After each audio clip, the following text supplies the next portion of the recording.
Hello नमस्कार दोस्तों। मैं Amod Kumar study all EDU में आप सभी का हार्दिक स्वागत करता हूं। दोस्तों, हम इससे पहले लगातार प्राचीन इतिहास के बारे में जानकारी इकट्ठा किया हूं और उनके बारे में ही चर्चा कर आप लोगों के सामने बातें शेयर कर रहा हूं। दोस्तों, मैं इससे पहले कई वीडियो डाल चुका हूं। उम्मीद है कि आप लोगों को वो वीडियो अच्छा लगा होगा। अगर ये भी डाला गया वीडियो अच्छा लगे तो ज़रूर लाइक कमेंट और शेयर कीजिए। इस तरह से प्यार बनाए रखिए। और हम चलते हैं। आज का टॉपिक है दोस्तों हड़प्पा संस्कृति यानी कांस्य युगीन सभ्यता। इसके बारे में जानते हैं दोस्तों। कांस्य युगीन का मतलब वह जिस तरह से ताम्र पाषाण युग के बाद जो कांस्य युगीन सभ्यता यानी जिसमें कांसे का प्रयोग होना प्रारंभ हो गया था उसे कांस्य युगीन सभ्यता कहते हैं। कांस्य का निर्माण टीन और तांबा मिलाकर कांस्य का बनाया गया। अब दोस्तों देखते हैं कि इस सभ्यता में किस प्रकार यानी हड़प्पा सभ्यता को सिंधु सभ्यता भी कहा जाता है। इस सिंधु सभ्यता का विकास किस प्रकार हुआ, इनमें के विकास में किन किन महत्वपूर्ण तथ्यों का उल्लेख किया गया है एवं जानकारियां मिली हैं। आइए उनके बारे में हम जानते हैं। इस सभ्यता की जानकारियां खुदाई के दौरान मिले साक्ष्यों के आधार पर होती है, जिसमें मुहरे जो कि ज़्यादातर सेल खड़ी के बने होते हैं। सेल खड़ी का अर्थ होता है दोस्तों कांचली या गोरी या चिकनी मिट्टी। मृद भांड से सेल खड़ी के बने होते हैं। मृद भांड जो काला लाल धूसर मृद भांड ये ताम्र पाषाण युग में यह एक प्रचलित था और इससे क्या था ताम्र पाषाण युग मृद भांड संस्कृति के भी नाम से जाना गया था। तो इन जो मुहरे तथा मृद भांड ये दोनों हड़प्पा कालीन में मिलते हैं और इनसे उस समय की जानकारियां हमें मुख्य रूप से मिलती है। इसके अलावा और कई सारी हैं, जैसे जानवरों की हड्डी का मिलना, आदमियों की हड्डियों का मिलना, ये कई तरह का है, लेकिन सभी का उदाहरण न दे सके, जिसमें मुख्य रूप से मृद भांड और मुहरे दिए। ईंट लिखित प्रमाण भी मिले हैं, परंतु उन्हें पढ़ा नहीं जा सका है। उनकी शैली बाएं से दाएं, दाएं से बाएं, अतः इस पद्धति को ब्रूस्टोफेदन शैली कहते हैं। इस पद्धति को इस तरीके को लिखने के तरीके को हम क्या बोलते हैं? ब्रूस्टोफेदन शैली कहते हैं। दोस्तों इस सभ्यता के समकालीन अन्य कई सभ्यताएं भी थी।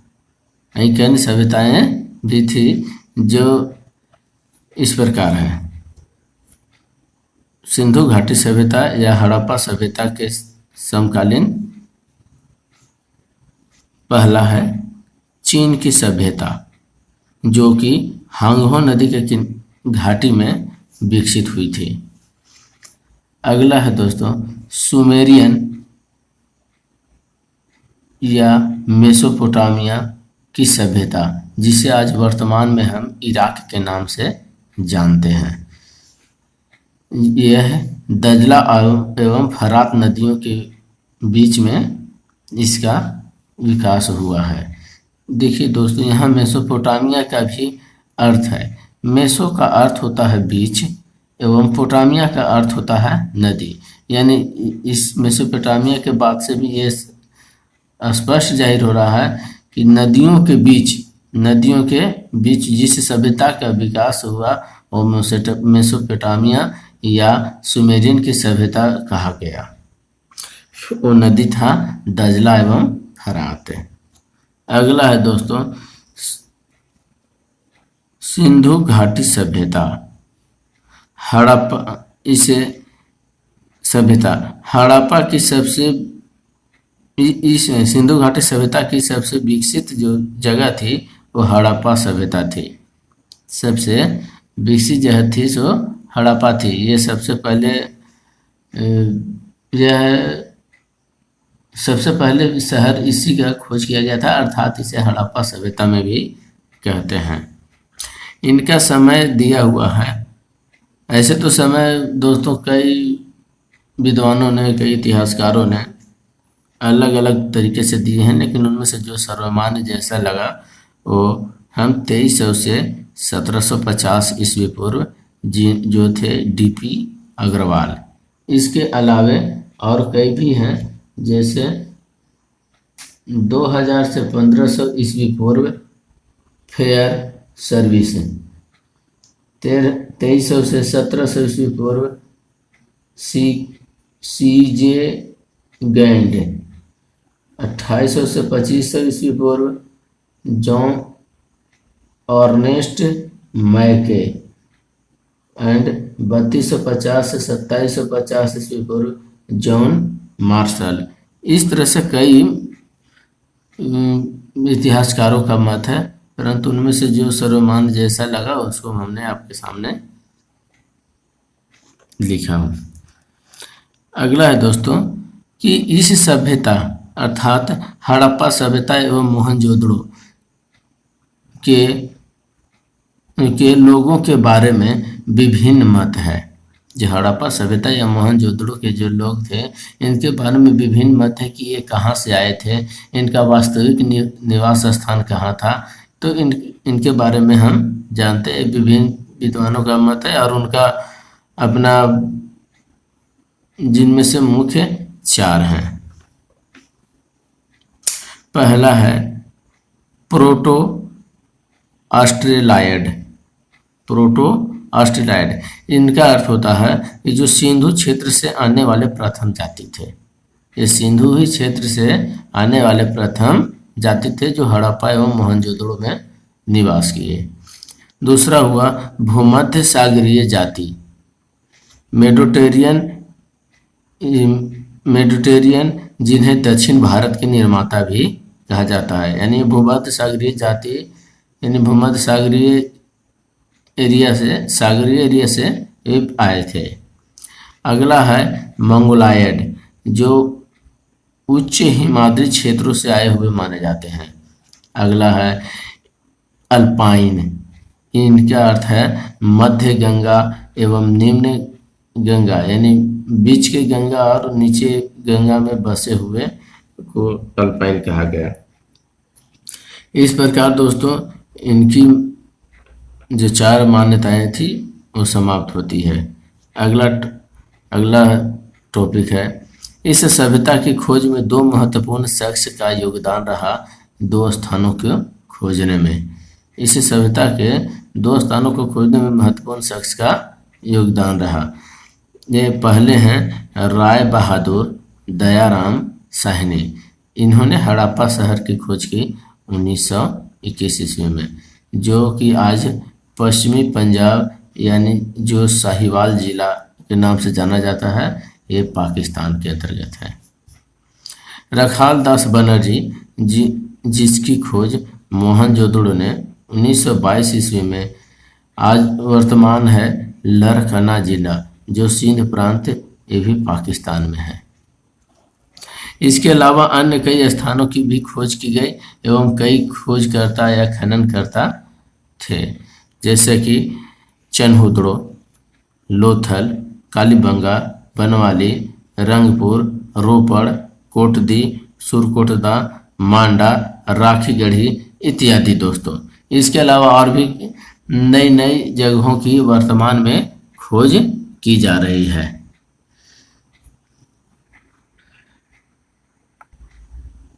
दोस्तों सिंधु घाटी सभ्यता के बारे में विभिन्न मत होने के बाद भी सबसे पहले हड़प्पा नामक नगर की खोज की गई, अतः इसे हड़प्पा सभ्यता के नाम से भी जाना जाता है।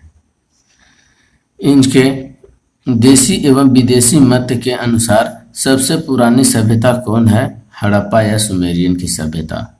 या इराक या मेसोपोटामिया की सभ्यता। तो आइए दोस्तों देखते हैं उनका मत क्या है। हड़प्पा सभ्यता और सुमेरियन की सभ्यता। हड़प्पा सभ्यता की लिपि भावात्मक चित्रात्मक थी, जबकि सुमेरियन सभ्यता की किलाक्षर थी। हड़प्पा की नगर योजना अति विकसित थी, तो इनका सुमेरियन की कम विकसित थी। ईंट, यहाँ पक्की ईंट का प्रयोग अधिकतम होता था, तो यहाँ अधिकतम कच्ची ईंटों का प्रयोग किया गया था। पूजा भवन में यहाँ कोई साक्ष्य नहीं मिला है, परंतु सुमेरियन में साक्ष्य प्राप्त हुआ है। मुहर के तौर पर यहाँ चौकोर मुहर मिले हैं, तो सुमेरियन सभ्यता में बेलनाकार मुहर मिले हैं। इस प्रकार है दोस्तों। तो अपना अगर मतानुसार कहा जाए तो हमें इन दोनों में पुराना सभ्यता सुमेरियन की सभ्यता हमें लगती है, क्योंकि पक्की ईंटें यानी इनके प्रोसेस के बाद ही मैंने पहले ये बनाना जानेंगे तभी पकाना जानेंगे, अर्थात पहले उम्मीदतः यही हो सकता है। ये अति विकसित है यानी पहले कम विकसित होगा, तब उसमें कोई बदलाव होकर अति विकसित होगा। इस प्रकार ये सुमेरियन की सभ्यता हमें प्राचीन सभ्यता जान पड़ता है। ये अपना मत है इसमें। अगला है दोस्तों ताम्रपाषाणिक कृषि संस्कृतियाँ, जिसका विकास हड़प्पा के विकास के साथ हुआ है, या हड़प्पा में जिसका विकास हुआ, जो इस प्रकार है। बलूचिस्तान की संस्कृति, इसे हम कुली नाल संस्कृति के नाम से जानते हैं। दूसरा है राजस्थान की संस्कृति, जिसे हम सोथी संस्कृति के नाम से जानते हैं। चन्हुदड़ों की संस्कृति, जिसे हम झूकर झाकर संस्कृति कहते हैं। और हड़प्पा की संस्कृति, जिसे हम सिंधु संस्कृति कहते हैं। संस्कृति का अर्थ यही हुआ दोस्तों कि वहाँ लोग किस प्रकार से रहे, उनका व्यवहारात्मक क्रियात्मक प्रक्रिया किस प्रकार से रहा। इस प्रकार जो इनके बारे में जिनसे कि इनकी जानकारी, ये अपना रहने का रहन सहन वेशभूषा किस प्रकार का था, यही संस्कृति कहलाती है। अर्थात जिस क्षेत्र में वे बसे मुख्य रूप से उस जगह की संस्कृतियाँ उनको क्या कहा जाता था, वही है।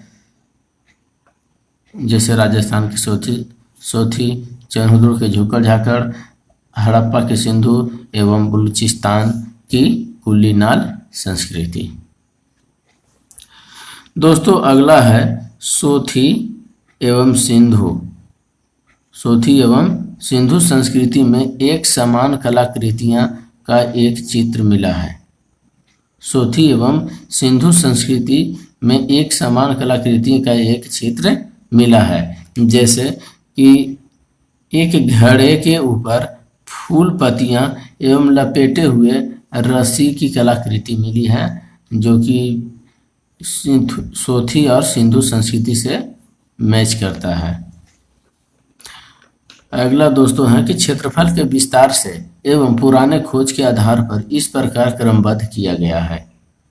क्षेत्रफल के विस्तार एवं पुराने खोज के आधार पर जो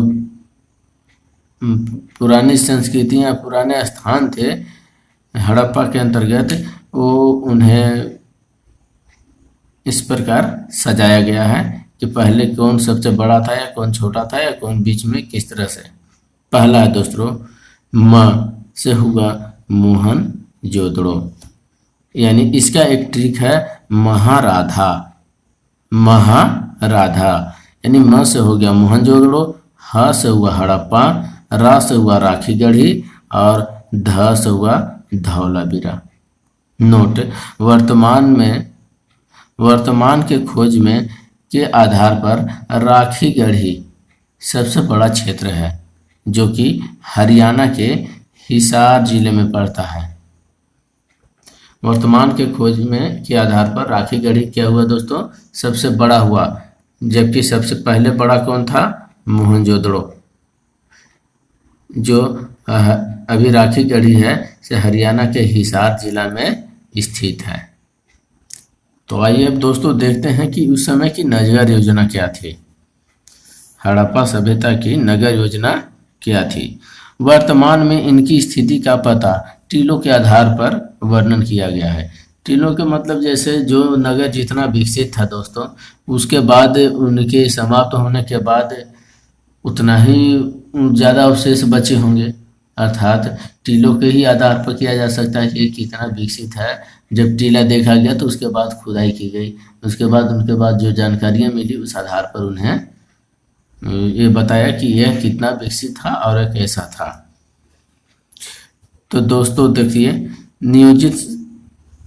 नियोजित शहरी केंद्र, इसमें दो भागों में बांटा गया, पश्चिमी टीला एवं पूर्वी टीला। पश्चिमी टीला को देखा गया कि ये अधिक ऊंचाई पर था, पूर्वी टीला कम ऊंचाई पर। पश्चिमी टीला को दुर्गीकृत किया गया था, लेकिन जो पूर्वी टीला है ये दुर्गीकृत नहीं था और इसे निचला शहर या नगर टीला के नाम से जाना जाता है। इसे दुर्ग वाले को दुर्ग टीला। अनुमान के आधार पर यहाँ सारी व्यवस्थाएं थी, तो अर्थात इन्हें पुरोहित वर्ग माना गया। यहाँ क्या कहा गया कि इसमें पुरोहित वर्ग रहते होंगे। और नगर टीला के अंतर्गत व्यापारी, नागरिक, सैनिक एवं शिल्प वर्ग के लोग ही यहाँ निवास करते होंगे। और ये दोनों ही एक स्थान पर अपना अंत में धार्मिक अनुष्ठान के कार्य में लय पुरोहित वर्ग आए और व्यापारी नागरिक इधर से अपना कार्य के लिए पुरोहित वर्ग को बुलाए और इस तरह से एक दूसरे से सामाजिक जुड़ाव बना हुआ था। दोस्तों नोट इसमें इस बात का ध्यान रहे कि सभी स्थानों की नगर योजनाओं दो भागों में विभक्त थी। सभी स्थानों की नगर योजना जो थी से दो भागों में विभक्त थी, परंतु धौलावीरा जो कि गुजरात के कच्छ जिला में पड़ता है, धौलावीरा है गुजरात के कच्छ जिले में पड़ता है। दोस्तों हमें अभी वर्तमान के स्थान इसलिए दिए कि थोड़ा याद करने में ज़्यादा सुविधा हो, परेशानी महसूस ना हो। जैसे क्योंकि ये जो विषय है अभी वर्तमान जो पढ़ाई, इसमें किसी तरह का कोई मैंने एक दूसरे से तार नहीं जुड़ा हुआ कि जो आपको अगर एक वंश के बारे में याद किए तो उससे उसके पुत्र या उसके पिता या पोते की मैंने वंश से मैंने याद होता रहेगा। इसमें इसलिए अभी वर्तमान में धौलावीरा कब था, कैसे था, कहाँ था, इसके लिए वर्तमान में जिस जगह को सूचित किया गया उसे हमें बताना अच्छा लगा कि ताकि इससे उनको आसानी पते कि हाँ अभी वर्तमान में वो कहाँ है। तो ये गुजरात के कच्छ जिला में पड़ता है। जो धौलावीरा में नगर योजना 3 भागों में बांटा हुआ था। पहला दुर्ग नगर, दूसरा मध्य नगर और तीसरा निचला नगर। चन्होदड़ो एकमात्र ऐसा स्थान था जो दुर्गीकृत नहीं था। चन्होदड़ो एक ऐसा मात्र स्थान था जो दुर्गीकृत नहीं था। आगे देखते हैं दोस्तों, भारत में वास्तुकला की शुरुआत सिंधु वासियों ने ही किया था।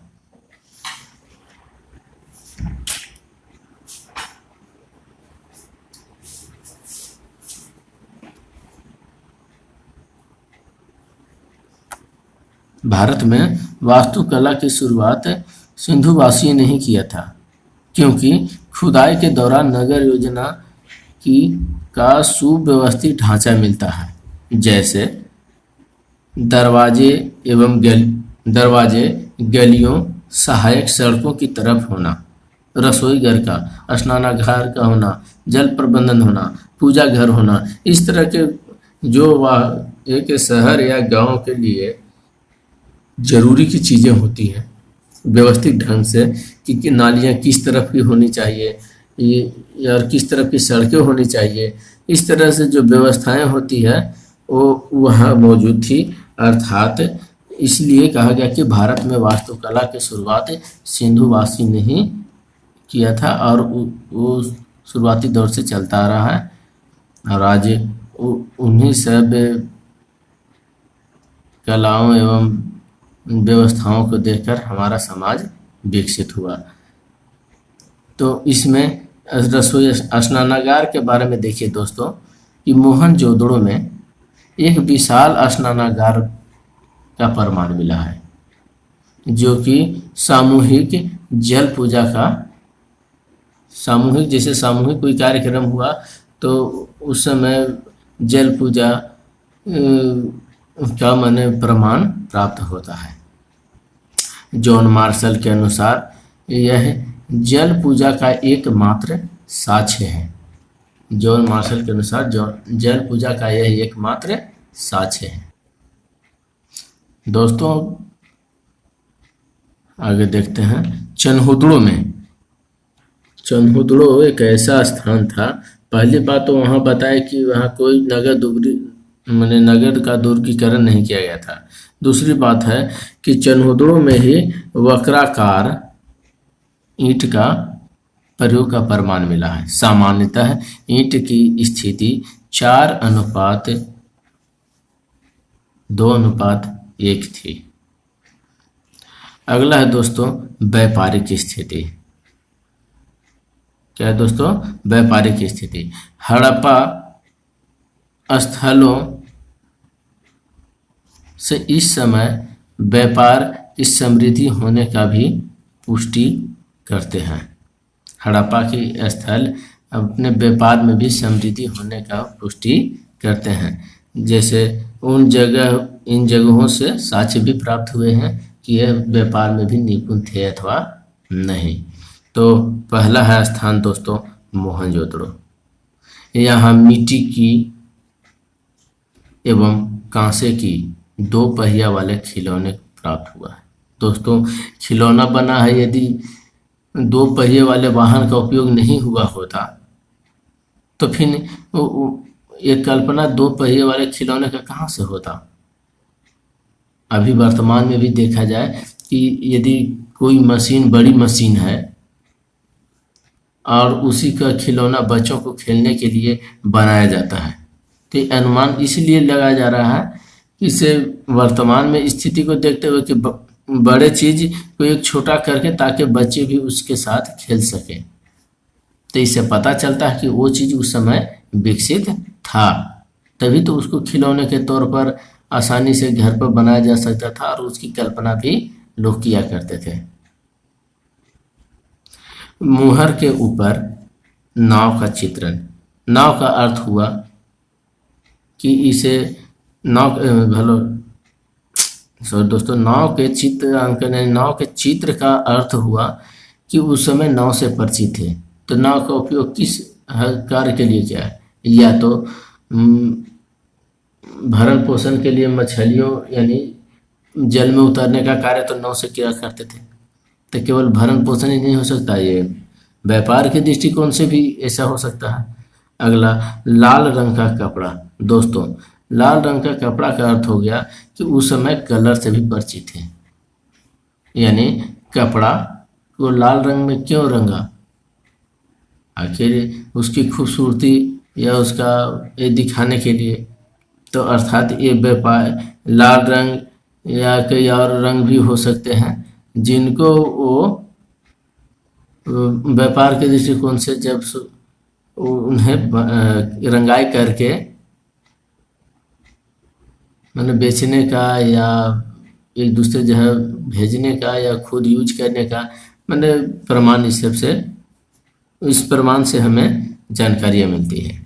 कालीबंगा के देखिए दोस्तों, कालीबंगा में मिट्टी के बर्तन पर सूती कपड़े का छाप। देखिए यहाँ तो लाल कपड़ा भी दिखाई दे रहा था, यहाँ सूती कपड़े का भी छाप मिला था। यह प्रमाण पुख्ता हो गया कि उस समय व्यापारिक स्थिति भी सुदृढ़ थी। अगला है दोस्तों लोथल, जो कि अभी अहमदाबाद में है। अल्वेस्टर पत्थर का एक बड़ा पहिया गोदीबाड़ा का अर्थ हुआ नाव या पोत का ठहराव स्थल, यानी जिसको बंदरगाह बोले, स्थल का साक्ष्य मिला है। चनहुदड़ों चनहुदड़ों 4 पहिए वाले खिलौने का गाड़ी का प्रमाण मिला है। चनहुदड़ों से 4 पहिए वाले खिलौने का गाड़ी का प्रमाण है, अर्थात ये 4 पहियों का भी 4 पहिए गाड़ी का भी यूज होता था। बनावली बनावली जो कि अभी वर्तमान में हरियाणा में है। सड़कों पर बैलगाड़ी के पहियों के निशान मिले हैं। सड़कों पर पहियों के निशान मिले हैं। नोट दोस्तों कि सिंधु सभ्यता के स्थलों से मुद्रा का प्रमाण नहीं मिलता है, अर्थात व्यापार का क्रियाकलाप वस्तुओं के विनिमय से के द्वारा होता है। वस्तुओं के विनिमय का अर्थ हुआ कि हम कुछ वस्तु दिए तो वो उसके बदले में वस्तु ही दिए, नहीं कि उसके बदले में कोई मुद्रा या किसी तरह का और चीज़। वस्तु के बदले वस्तु ही। जैसे उदाहरण में अगर मान लिया जाए अपने चल से कि जैसे में हमारे घर में यदि चावल हो रहा हो, यदि किसी ने सब्जी लाई तो हमने उसके सब्जी के बदले में चावल ही दिया और उसे चावल के बदले में सब्जी प्राप्त हो गया। हमें चावल के बदले में सब्जी प्राप्त हुआ, उसको सब्जी के बदले में चावल प्राप्त हुआ। यानी केवल वस्तु का ही आदान प्रदान, वस्तुओं का विनिमय होता है। तो दोस्तों वीडियो ज़्यादा लंबा ना हो जाए इसलिए आज स्थगित करता हूँ और अगला पार्ट 2 बनाने का प्रयास करूँगा, जो कि अभी हमारे पास तैयार है। अब समय मिलने के बाद फिर इसे भी अपलोड करके आप लोग के सामने ज़रूर दूंगा, इसका पूरा विश्वास रखिए दोस्तों। तो दोस्तों आप लोग का यहाँ तक का वीडियो कैसा लगा, आप कमेंट सेक्शन में जाकर कमेंट करने का प्रयास करें दोस्तों। इस बात का ध्यान रहे कि दोस्तों यदि आप लोग को वीडियो अच्छा लगे तो आप ज़रूर लाइक कमेंट और शेयर करना ना भूलें दोस्तों। साथ में बेल आइकन दबाना ना भूलें, क्योंकि यदि इस तरह से बाय द वे कभी थोड़ा समय लग गया तो यदि आपने बेल आइकन ना दबाया होगा तो फिर आप लोग के पास हमारा बनाया गया वीडियो आप तक नहीं पहुंच पाएगा। तो अच्छा दोस्तों हम रखते हैं STUDY स्टडी स्पेस में दीजिएगा दोस्तों। Study all EDU YouTube channel है, इसमें आपको आसानी से प्राप्त हो जाएगा। तो दोस्तों उम्मीद करता हूँ कि अच्छा लगेगा। इसके अलावा अन्य है दोस्तों कृषि व्यवस्था, धार्मिक स्थिति और इसके धार्मिक स्थिति एवं अन्य महत्वपूर्ण तथ्य, इनकी लिपियाँ क्या थी। देखिए दोस्तों इनकी लिपियाँ क्या थी, इस तरह से सिंधु सभ्यता के पतन के कारण क्या थे, और अंत में होता है हम हमेशा हर विषय के अंत में लिखते हैं कि कुछ महत्वपूर्ण तथ्य, यानी अध्याय से संबंधित कुछ महत्वपूर्ण तथ्य क्या है। ये सारी जानकारियाँ आप लोग को ज़रूर शेयर करेंगे। इसके लिए आप कुछ समय इंतज़ार करें। जय हिंद, जय दोस्तों। जहाँ भी रहिए साफ़ सुथरा बना कर रहिए। धन्यवाद दोस्तों। और लाइक कमेंट शेयर करना कभी ना भूलेंगे। इस उम्मीद के साथ मैं आप लोग के सामने ये हड़प्पा सभ्यता, कांस्य युगीन सभ्यता का इस वीडियो का पहला पार्ट आप शेयर करता हूँ। आप लोग को दूसरे पार्ट के इंतज़ार नहीं करना पड़ेगा, क्योंकि ये मटेरियल तैयार है। आप बस थोड़ा समय का इंतज़ार कीजिए, ज़्यादा नहीं, थोड़ा सा। तो दोस्तों रखते हैं। जय हिंद, जय भारत।